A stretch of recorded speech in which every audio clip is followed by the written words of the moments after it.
Hallelujah. God's people, shalom on you. May the Lord Jesus Christ bless you all and keep you safe.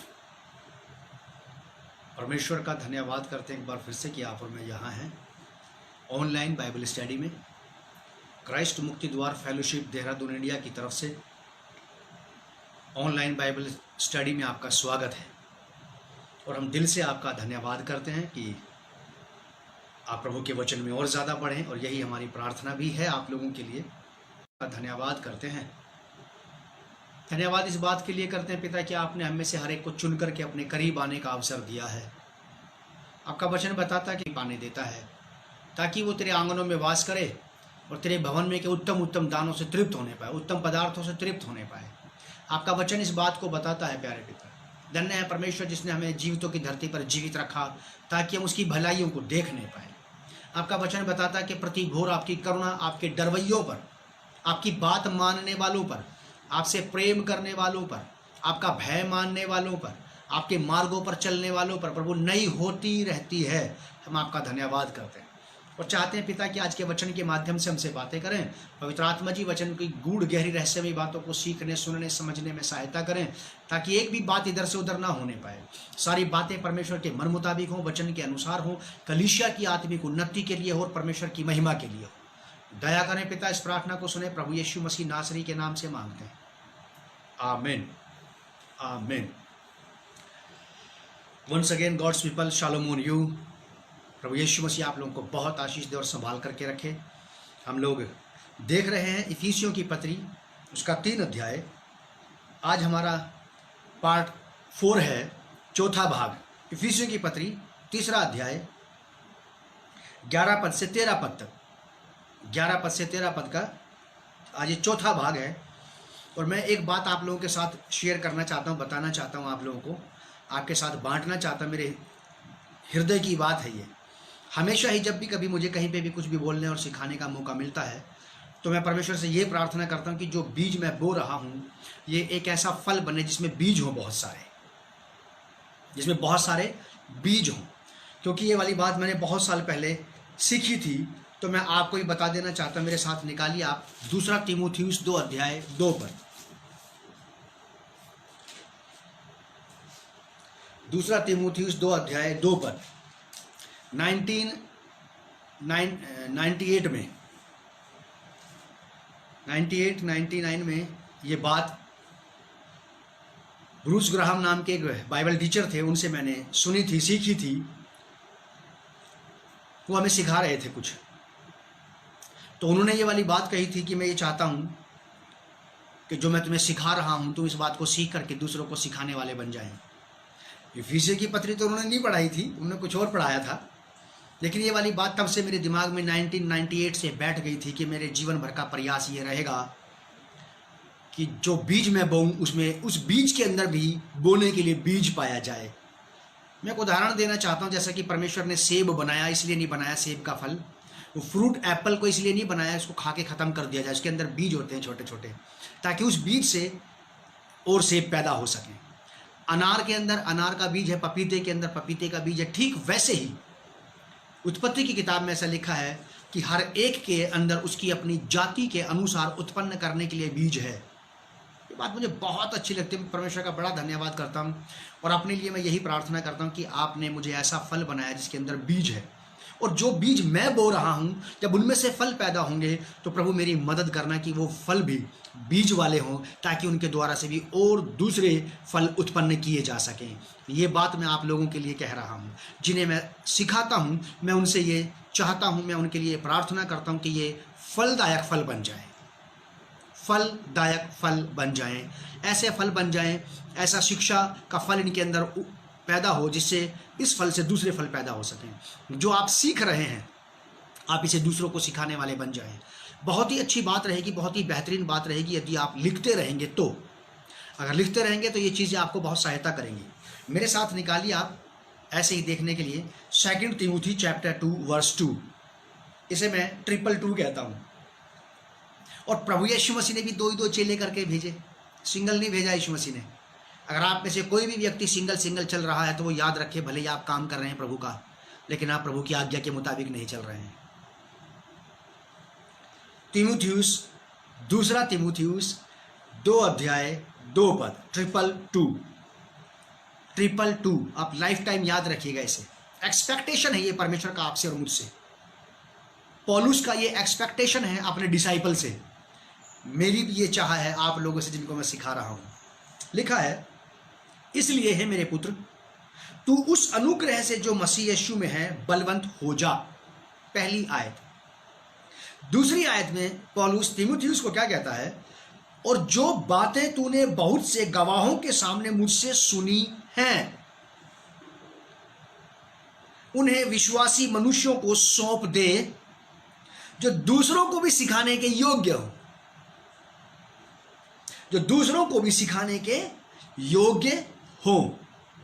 ऐसे लोगों के पास, ऐसे लोगों के हाथ में परमेश्वर की बात पहुंचाई जानी चाहिए जो दूसरों को सिखाने के योग्य हो, उनके हाथ में नहीं जो उसको ले ले और डंब करके बैठ जाए। ऐसी जमीन, ऐसी धरती, ऐसी भूमि, इब्रानियों की पत्री में भी लिखा है इसके बारे में, जो जोती और बोई जाती है, और यदि वो बोने वाले के लिए बीज और खाने वाले के लिए अन्न पैदा ना करे और झाड़ झंखाड़ ही पैदा करे, तो वो भूमि, वो जमीन श्रापित होने के योग्य है। हमारे मसीह जीवन यदि आप और मैं जो सीख रहे हैं, अगर आप और मैं उसको अपने जीवन में व्यवहारिक रीति से काम में नहीं ला रहे हैं और वो बीज कहीं और पे डाल करके और दूसरी फसल पैदा नहीं कर रहा है, तो मैंने ये वाली बात नहीं कही, ये इब्रानियों की पत्री में ऐसा लिखा है कि वो भूमि श्रापित है जो जोती और बोई जाने पर भी फसल पैदा नहीं करती है, जिससे खाने वाले को अन्न और बोने वाले को बीज नहीं मिलता। यूजलेस जमीन, कोई भी किसान ऐसी जमीन पर बीज नहीं बोता जिसमें फसल उत्पन्न ना होती हो। तो पौलुस हमें यही वाली बात सिखाता है, और ये वाली बात मैं भी आप लोगों के साथ बांटना चाहता हूं कि जो कुछ आप तक पहुंचाया जा रहा है वो इस उद्देश्य से नहीं पहुंचाया जा रहा कि मुझे कुछ सिखाने का शौक चढ़ा है, नहीं, इसलिए भी नहीं सिखाया जा रहा है, इसलिए भी मैं यहां पर नहीं हूं ऑनलाइन कि मैं फेमस होना चाहता हूं, नहीं। हमारे शहर में मुझे लोग अच्छे से जानते हैं, बस इतना काफ़ी है मेरे लिए। मेरे लोग मुझे ठीक से पहचानते हैं, मेरे लिए ये काफ़ी है। और यदि परमेश्वर की इच्छा यही रही कि वो पृथ्वी की छोर तक पहुंचाए, तो परमेश्वर की इच्छा पूरी हो। तो मेरा आप लोगों के साथ बात करने का उद्देश्य, परमेश्वर जानता है, केवल ये है कि जो मेरे अंदर है वो मैं अपने साथ कब्र में लेकर के जाना नहीं चाहता हूँ, उसे मैं बाहर आप लोगों को पहुँचाना चाहता हूँ, और आप जैसे और भी बहुत सारे लोगों तक उसे छोड़ करके जाना चाहता हूँ, उसे बांटना चाहता हूँ ताकि वो काम आ सके।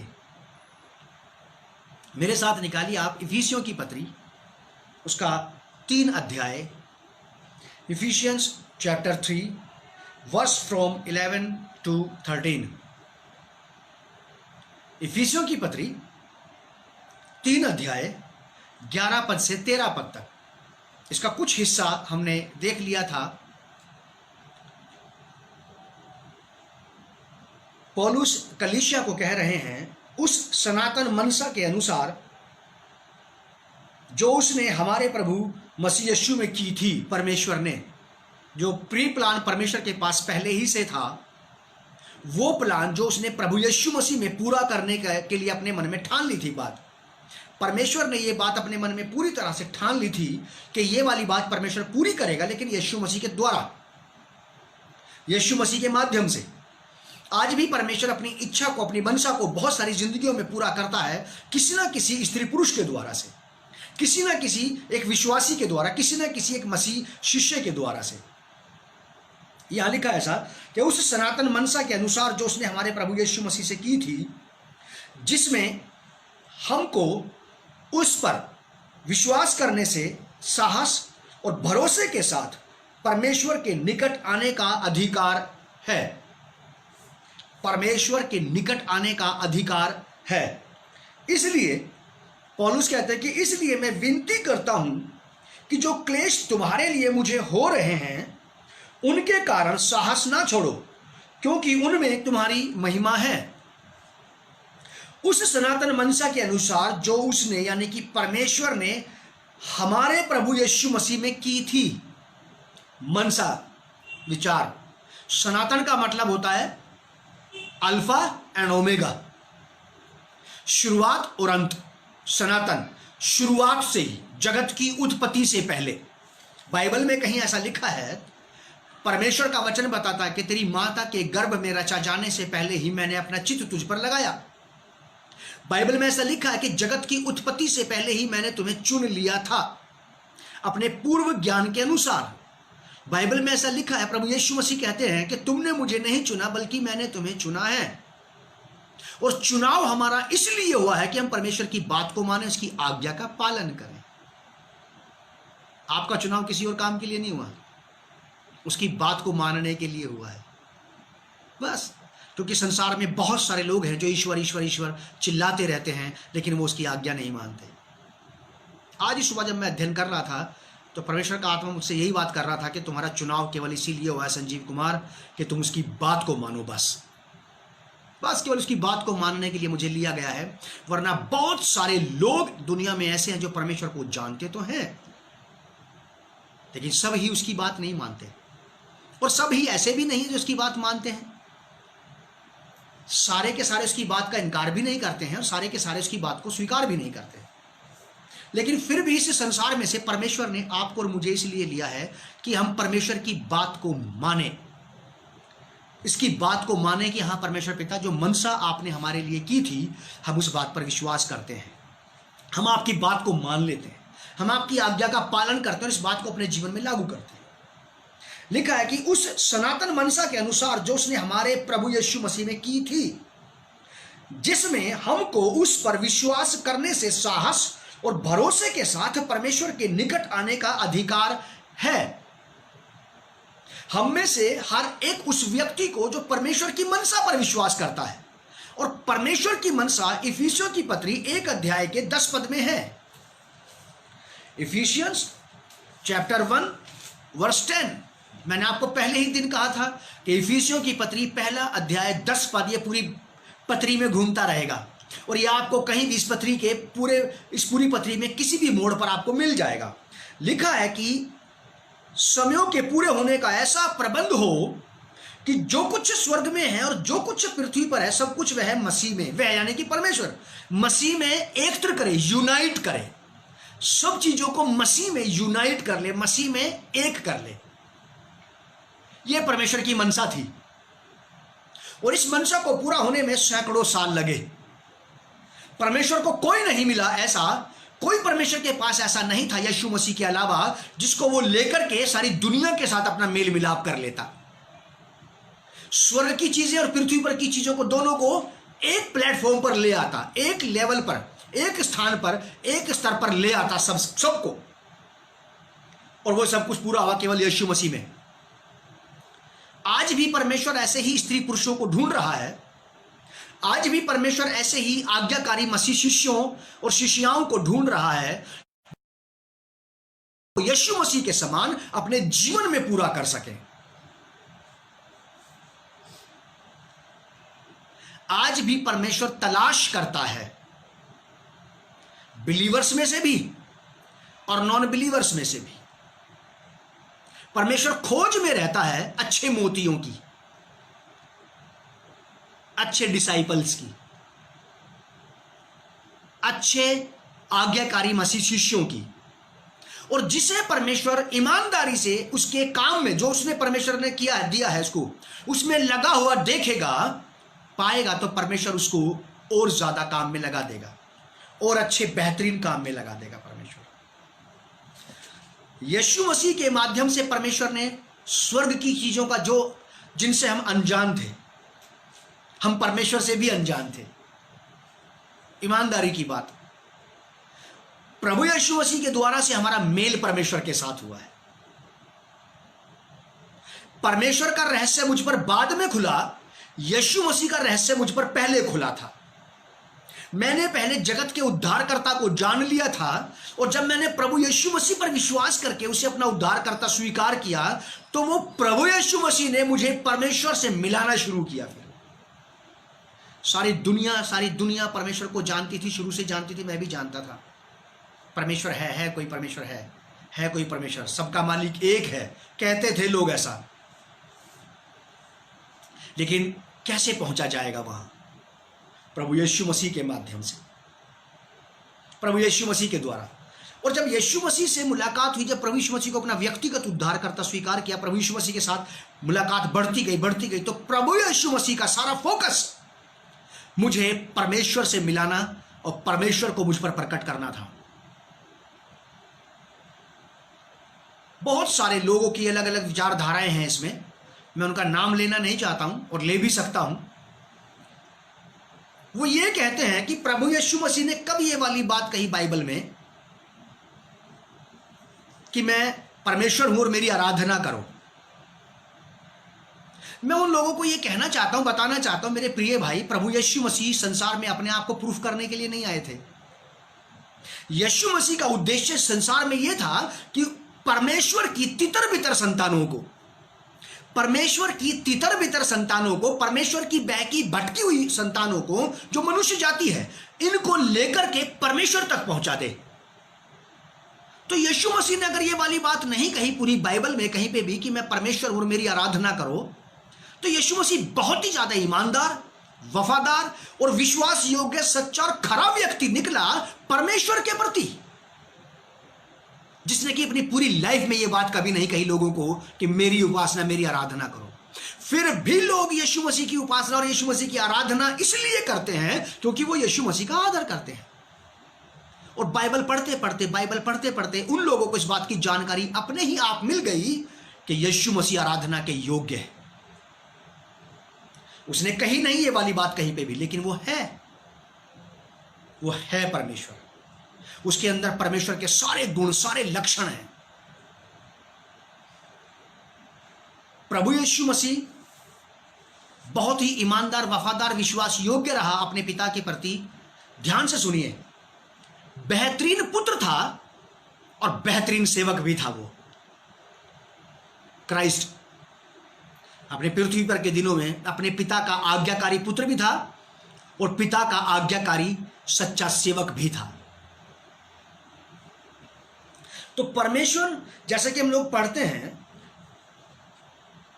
11 पद में, इफिसियों की पत्री 3 अध्याय 11 पद में हम पढ़ते हैं कि उस सनातन मनसा के अनुसार जो उसने हमारे प्रभु मसीह यीशु में की थी, जिसमें हमको उस पर विश्वास करने से साहस। मैं 12 पद पे आपका थोड़ा सा ध्यान केंद्रित करना चाहता हूं। मैं चाहता हूं कि आप अपना फोकस थोड़ी देर 12वीं आयत पर करें, जिसमें हमको उस पर, यानी कि उस मनसा पर विश्वास करने से साहस। यीशु मसीह पर विश्वास करने से, उस प्लान पर विश्वास करने से जो परमेश्वर ने समस्त मानव जाति के साथ अपने मेल मिलाप का बनाया था, और उस प्लान का नाम है प्रभु यीशु मसीह। प्रभु यीशु मसीह। जैसे हमारे देशों की सरकारें कोई नई योजना निकालती है जनसाधारण को अपना बेनिफिट देने के लिए, सरकार की तरफ से एक प्रावधान, एक सहायता देने के लिए,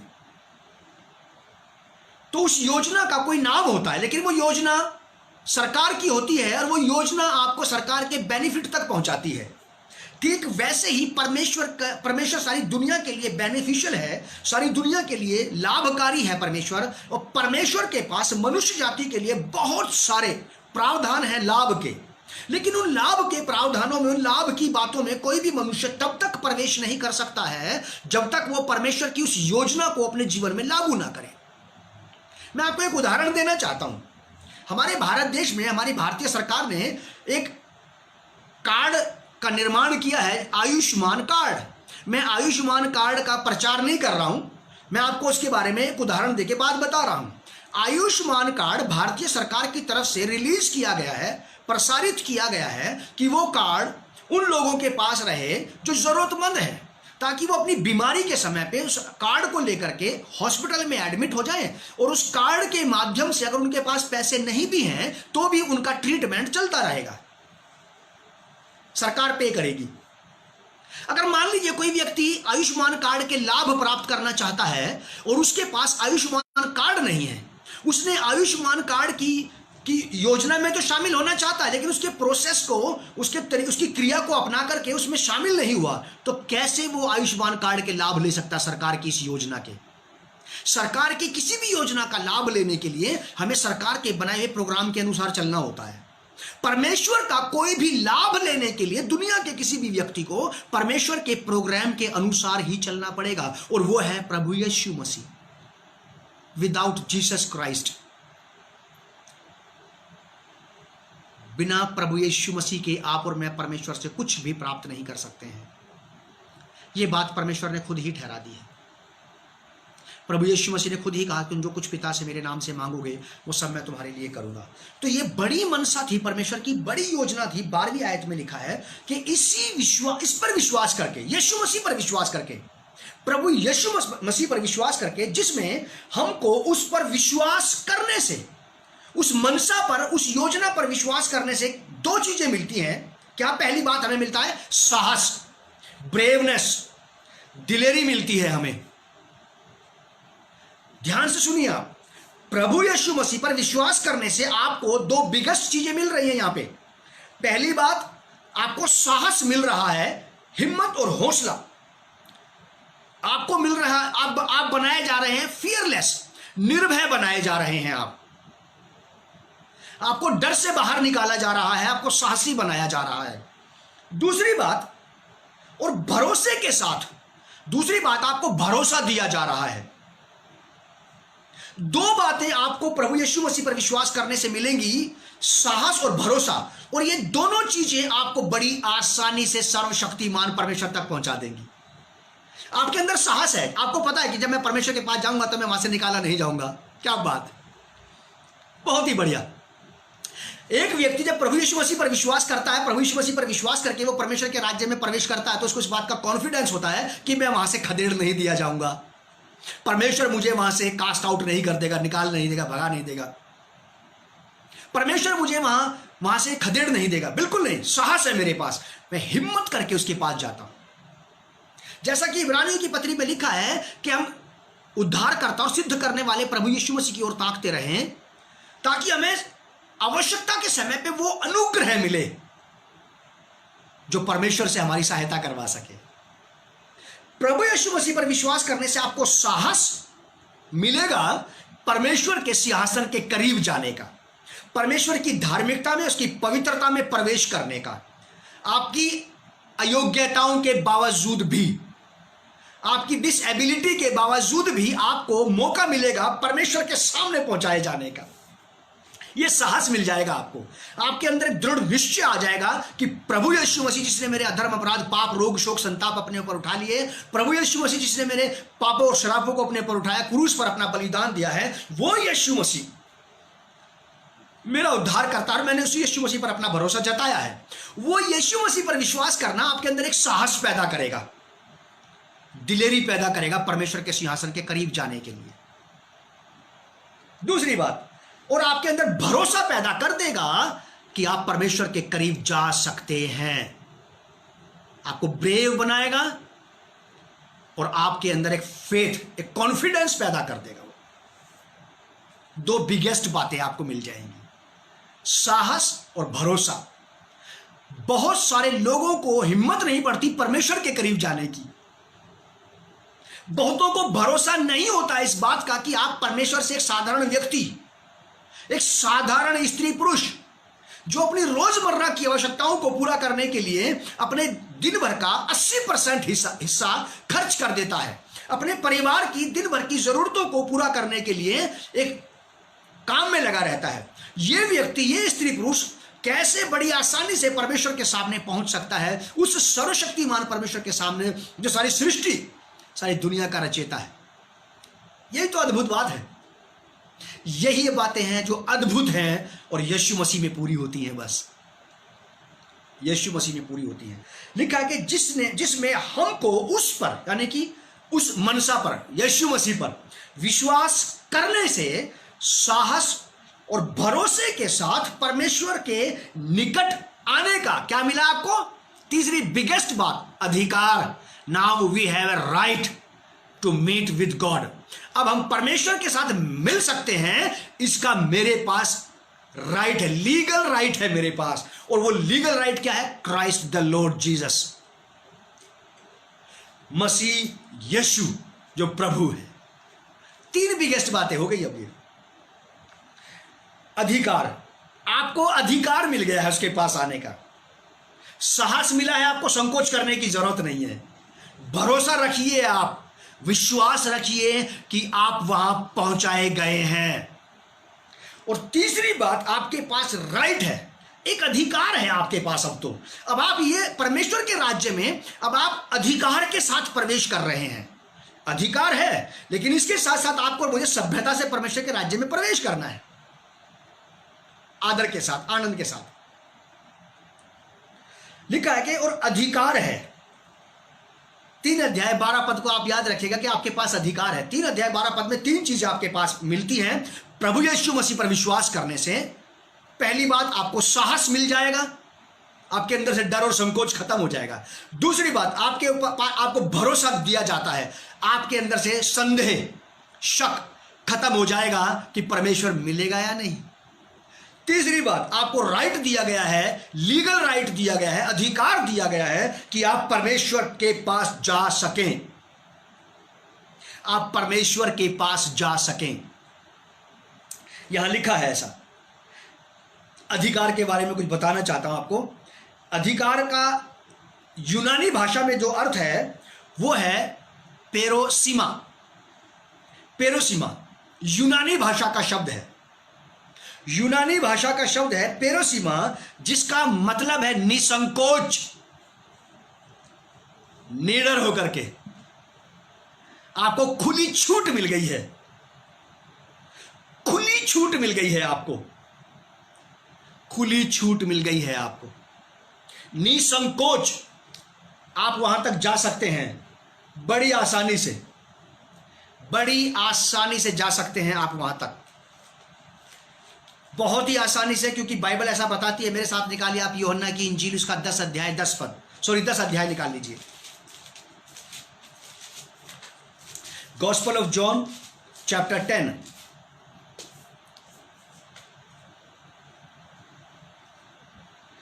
प्रभु यीशु मसीह यहां पर ऐसा कहते हैं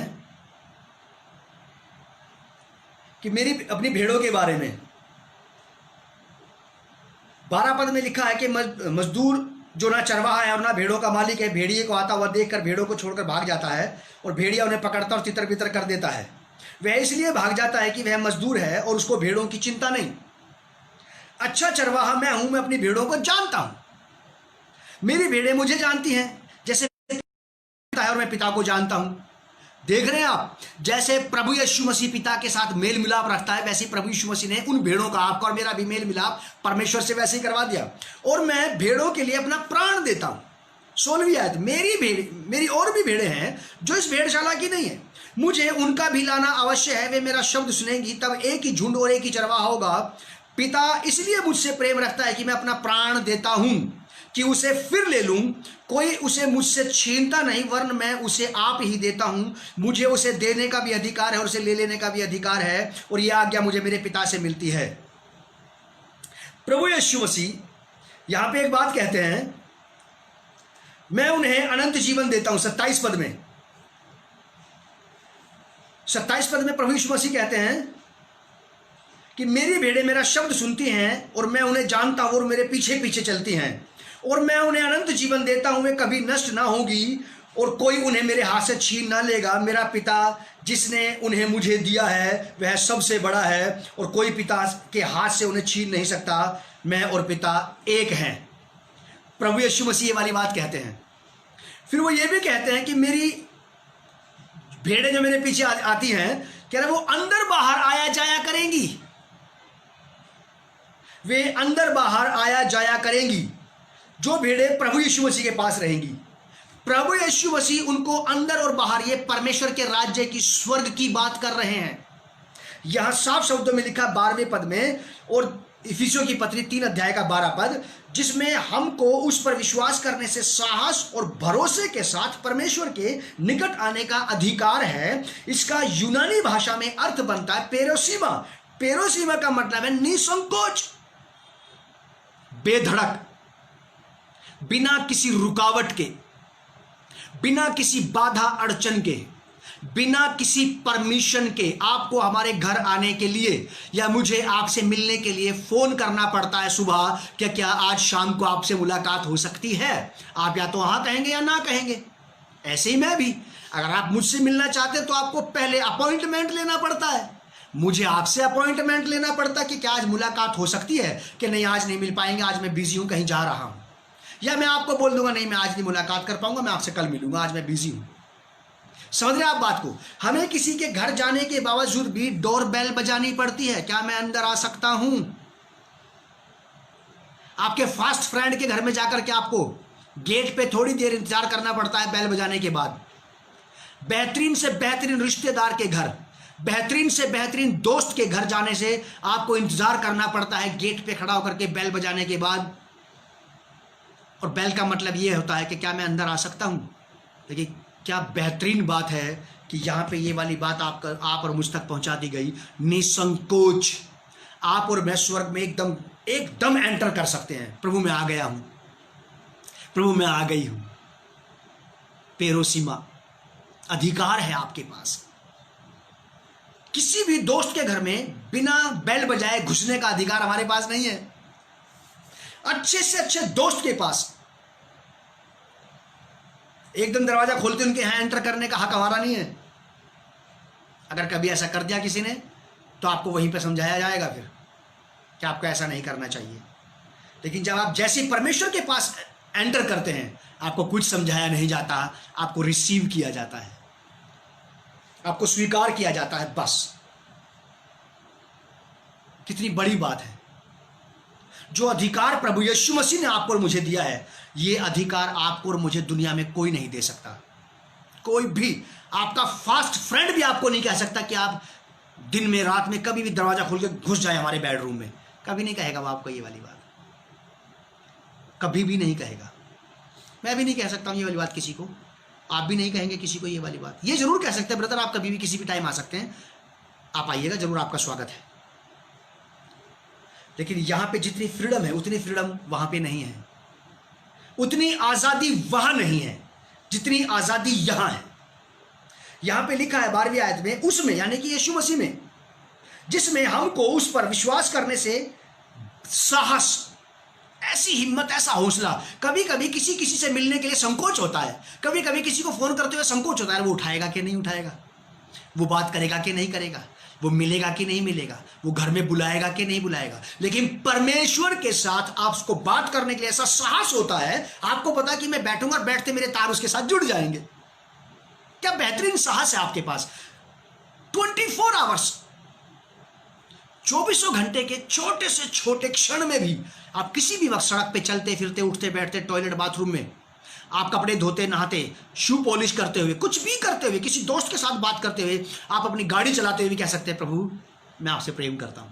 और आप उसी पल उसके साथ एंटर करते हैं, उसकी प्रेजेंस में होते हैं आप। कितना साहस है आपके पास उससे बात करने का। मैं ईमानदारी से बताऊं, मेरे पास मेरे चर्च के लोगों से, बहुत सारे लोगों से बात करने का साहस नहीं है, लेकिन परमेश्वर से बात करने का बड़ा साहस है मेरे अंदर, क्योंकि वहां पर उतनी फ्रीडम नहीं है ना।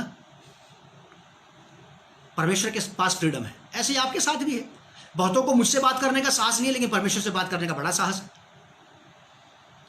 लेकिन मैं इस बात के लिए परमेश्वर का धन्यवाद करता हूं कि जिसने मुझे उससे बात करने का साहस दिया है, उसने मुझे दुनिया के किसी भी आदमी से बात करने का साहस दे रखा है।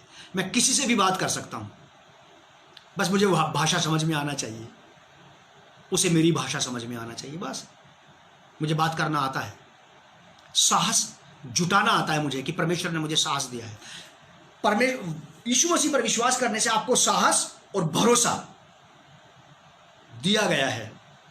मुझे भरोसा है कि आसानी से मेरी पहुंच परमेश्वर तक हो जाएगी। मैं जैसे ही बैठूंगा मैं परमेश्वर को पुकार सकता हूं, मैं जैसे ही पुकारूंगा परमेश्वर सुन सकता है। मेरे पास साहस भी है परमेश्वर के करीब जाने का, और ये मुझे यीशु मसीह से मिला है। मेरी धार्मिकता ने मुझे नहीं दिया, ये मेरी पवित्रता ने मुझे नहीं दिया, लेकिन ये साहस और ये अधिकार मेरे पास बना रहे, ये भरोसा मुझ में बना रहे, इसके लिए मुझे वचन की आज्ञा का पालन आज भी करना पड़ता है। आज भी आज्ञा का पालन करना पड़ता है। इसीलिए मैं विनती करता हूं सॉरी 12वीं आयत, जिसमें हमको उस पर विश्वास करने से साहस और भरोसे के साथ परमेश्वर के निकट आने का अधिकार है। मेरे साथ निकालिए आप इब्रानियों की पत्री 10 अध्याय 19 पद। Letter of Hebrew chapter 10 verse 19। यहां लिखा है, इसका हेडिंग है मेरी बाइबल में, परमेश्वर के समीप जाएं। जाएं उसके करीब आप विद द बोल्डनेस, विश्वास और साहस के साथ जाएं। इसलिए हे भाइयों, जब हमें यीशु के लहू के द्वारा उस नए और जीवते मार्ग से पवित्र स्थान में प्रवेश करने का हियाव हो गया है, होगा नहीं, हो गया है, हमारे पास हियाव है, साहस है हमारे पास परमेश्वर के राज्य में प्रवेश करने का, उसकी मोस्ट हाई प्रेजेंस में एंटर करने का, उसके महापवित्र स्थान में प्रवेश पा लेने का हियाव साहस है हमारे पास। और हमें किसी से परमिशन लेने की आवश्यकता नहीं है, ना किसी स्वर्गदूत से, ना किसी पास्टर प्रचारक से, और ना ही किसी बिलीवर से। मुझे परमेश्वर के राज्य में, परमेश्वर की उपस्थिति में प्रवेश पाने के लिए अब ना तो यीशु मसीह की इजाजत चाहिए और ना ही पवित्र आत्मा की, क्योंकि ये इजाजत प्रभु यीशु मसीह पर विश्वास करने से मुझे पहले ही मिल गई। अगर मैं यीशु मसीह को यह कहूं परमेश्वर के राज्य में प्रवेश करने से पहले, प्रभु जी बताइए मैं जाऊं या नहीं, प्रभु क्या कहेंगे मुझे, क्या कहेंगे प्रभु मुझे? अगर मैं पवित्र आत्मा से ये पूछने में 1 घंटा 2 घंटे 3 घंटे व्यतीत कर दूं, क्या मुझे परमेश्वर के राज्य में प्रवेश करना चाहिए? पवित्र आत्मा जी please help me, holy spirit lead me, क्या ये जायज है बात? आप आदर के साथ पवित्र आत्मा को जरूर ये वाली बात कह सकते हैं, प्रभु यीशु मसीह को भी कह सकते हैं, लेकिन जब पहले ही मुलाकात में प्रभु यीशु ने आपको और मुझे आवाजाही के लिए रास्ता खोल दिया, अब बार बार किससे पूछना है फिर? आप विश्वास कीजिए, मेरा अपना तरीका मैं आपको बता रहा हूं। मैं सुबह उठता हूं, प्रार्थना करता हूं, अपने आप को सैंक्टिफाई करता हूं यीशु मसीह के लहू से, जो मेरा रोज का काम है। रोज प्रायश्चित करना, रोज पश्चाताप करना, रोज अंगीकार करना कि मैं योग्य नहीं हूं, और रोज ये कह के कि मैं अपने आप को प्रभु यीशु मसीह के लहू में ढांप लेता हूं, प्रभु यीशु मसीह की पवित्रता और धार्मिकता में छिपा लेता हूं, और यीशु मसीह को ओढ़ करके, यीशु मसीह को पहन करके, ध्यान से सुनिए आप, मैं पवित्र आत्मा की बात नहीं कर रहा हूं यहां पे, और मैं ऐसा कह के पवित्र आत्मा का निरादर भी नहीं कर रहा हूं। और अगर किसी को लगता है कि मैं पवित्र आत्मा का निरादर कर रहा हूं तो आप मुझसे बात कर सकते हैं। मेरा मोबाइल नंबर है 9897179465, क्योंकि मुझे परमेश्वर के राज्य में प्रवेश करने का हियाव पवित्र आत्मा ने नहीं दिया, प्रभु यीशु मसीह ने दिया। मैं त्रिएक परमेश्वर पर बिलीव करता हूं और तीनों को मैं जानता हूं कि किसका क्या काम है, और तीनों को मैं वैसे ही मैं तीनों को अपने जीवन में काम करने के लिए तैयार रहता हूं। तो मैं प्रभु यीशु मसीह को पहन करके परमेश्वर के राज्य में प्रवेश करते हुए बोलता, प्रभु मैं आ गया हूं।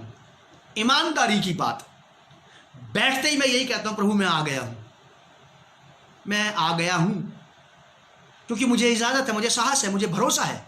चाहे कुछ भी किया हो मैंने, चाहे कुछ भी मैंने किया हो, चाहे मैं कुछ भी करके आया हूं, मैं रंगे हाथ आया हूं वहां पे, और जाकर के कह सकता हूं, लॉर्ड मैं आ गया हूं, मैं आ गया हूं।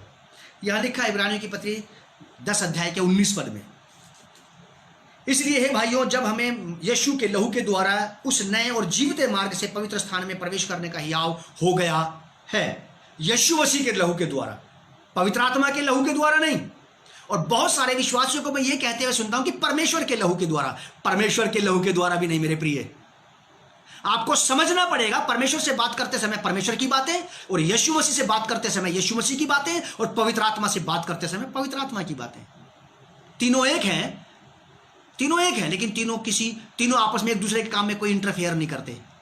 तीनों अपने अपने काम को संभाले हुए हैं, तीनों अपने अपने बातों के द्वारा हमारी अगुवाई करते हुए एक दिशा में लेकर के चलते हैं हमें। पवित्र आत्मा यीशु के खिलाफ और यीशु मसीह यहोवा के खिलाफ कभी बात नहीं करता। दूसरी बात मेरे साथ निकालिए आप, एस्तेर की किताब 4 अध्याय 16 पद। एस्तेर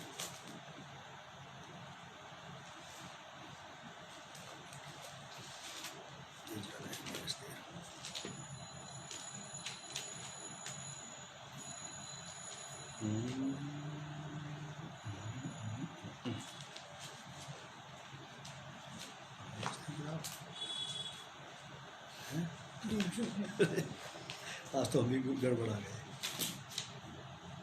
नेहमिया के बाद आती है एस्तेर की किताब, नेहमिया 5 पेज नंबर 598 निकालिए आप, page number 598। Ezra Nehemiah Esther, Ezra Nehemiah Esther, page number 598। लेकिन हम लोग देख रहे हैं 4 अध्याय 16 पद, एस्तेर की किताब उसका 4 अध्याय 16 पद, एस्तेर 4 अध्याय 16 पद लिखा है एस्तेर रानी के बारे में है ये वाली बात। तू जाकर शूशन के सब यहूदियों को इकट्ठा कर और तुम सब मिलकर मेरे निमित्त उपवास करो, 3 दिन रात, ना तो कुछ खाओ और ना कुछ पियो। मैं भी अपनी सहेलियों सहित उसी रीति उपवास करूंगी और ऐसी ही दशा में मैं नियम के विरुद्ध राजा के पास पहुंचने के लिए रानियों को टाइमिंग की जरूरत पड़ती थी और राजा जिस रानी से मिलना चाहता था, मुलाकात करना चाहता था, उस रानी के नाम पर एक फरमान जारी किया जाता था रनवास में, जहां पे राजा की रानियां रहा करती थी। तो उस रानी को राजा के पास वहां पे सजा धजा करके लाया जाता था। फिर वो कुछ समय तक राजा के साथ रहती थी वहां पे, फिर उसको चली जाती थी, दूसरी रानी का नंबर आता था। किसका नंबर कब आएगा किसी को नहीं पता, और इसका चुनाव माफ कीजिए, केवल राजा ही करता था कि कौन सी रानी यहां पहुंचाई जाएगी। तो यहूदियों के ऊपर जब विपत्ति आई, तकलीफ आई, परेशानी आई, और रानी एस्तेर ने ये वाली बात कही कि मैं नियम के विरुद्ध राजा के पास पहुंचूंगी, राजा के पास जाऊंगी और मैं अपने लोगों का पक्ष उसके सामने रखूंगी कि वो मेरे लोगों को, यहूदियों को बचाए। क्योंकि वहां के गैर यहूदी लोगों ने यह प्लान बना लिया था कि यहूदियों को कटवा दिया जाए, मरवा दिया जाए उनको। और रानी एस्तेर ने 3 दिन लगातार उपवास प्रार्थना खुद भी की, पूरी प्रजा से करवाई, यहूदियों से, और अपने साथ की जो उसकी फ्रेंड्स थी, जो उसकी सहेलियां थी, उनसे भी करवाई। और 3 दिन की फास्टिंग के बाद वो राजा के सामने पहुंची। क्या कहती है? मैं भी अपनी सहेलियों सहित उसी रीति उपवास करूंगी और ऐसी दशा में मैं नियम के विरुद्ध राजा के पास भीतर जाऊंगी, और यदि नष्ट हो गई तो हो गई, और यदि काम बन गया तो बन गया। 50-50 चांसेस थे। लेकिन मसीहों, आप परमेश्वर का धन्यवाद करें, यीशु मसीह के द्वारा से आपको राजा के पास कभी भी पहुंचाए जाने का प्रावधान हो चुका है। आप कभी भी महाराज अधिराज सेनाओं के यहोवा के आंगनों में पहुंच सकते हैं। आप महापवित्र स्थान में कभी भी पहुंच सकते हैं, क्योंकि प्रभु यीशु मसीह के माध्यम से पर्दा ऊपर से नीचे तक फट करके 2 टुकड़े हो गया है। Praise the Lord, hallelujah. उसी मनसा पर, उसी पर विश्वास करने के द्वारा से आपको और मुझे परमेश्वर के करीब जाने का साहस, हियाव अधिकार मिल चुका है। कितनी बड़ी बात है ये, कितनी बड़ी बात है। इफिसियों की पत्री 3 अध्याय 12 पद, जिसमें हमको उस पर विश्वास करने से साहस और भरोसे के साथ परमेश्वर के निकट आने का अधिकार है। एस्तेर रानी थी राजा की, उसके पास भी ये इजाजत नहीं थी कि वो अपने महल से निकल के राजा के महल में राजा की इजाजत के बगैर पहुंच जाए। आपके और मेरे पास प्रभु यीशु मसीह की वजह से ये इजाजत है कि आप अपने बिस्तर से उठते ही अपनी आंखें साफ करके वहीं के वहीं बैठ जाएं और कहें कि हे सर्वशक्तिमान, इजराइल के कर्ता, सेनाओं के यहोवा, सारी सृष्टि की रचना करने वाले, समस्त संसार की रचना करने वाले परमेश्वर, मैं तेरे पास आ गया हूं। बिना पेस्ट किए आप ये वाली बात कह सकते हैं, बिना नहाए धोए। अगर आप पेस्ट करके जाना चाहते हैं, नहा धो के जाना चाहते हैं, आपके पास वो भी अधिकार है, आप जा सकते हैं। कितनी फ्रीडम दे दी प्रभु यीशु मसीह ने।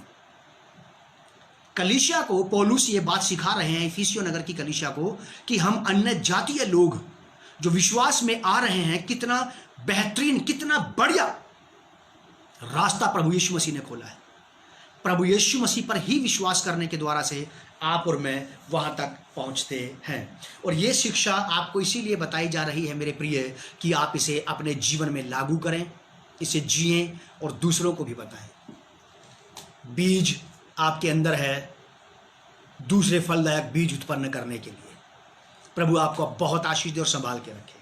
पवित्र पिता, मैं आपका धन्यवाद करता हूँ इस शिक्षा के बीज के लिए जो बोया गया है, ये 100 गुना फलदायक बन जाए प्रभु यीशु मसीह नासरी के नाम से, और हर एक सुनने वाले के अंदर ऐसा जड़ पकड़ने पाए कि प्रभु खत्ते और खजाने भर जाएं प्रभु जी, ऐसे खजाने भर जाएं, ऐसे खत्ते भर जाएं प्रभु कि इन्हीं बीजों से फसल बहुत बहुत आयात से आपके खत्तों में पहुंचाई जा सके।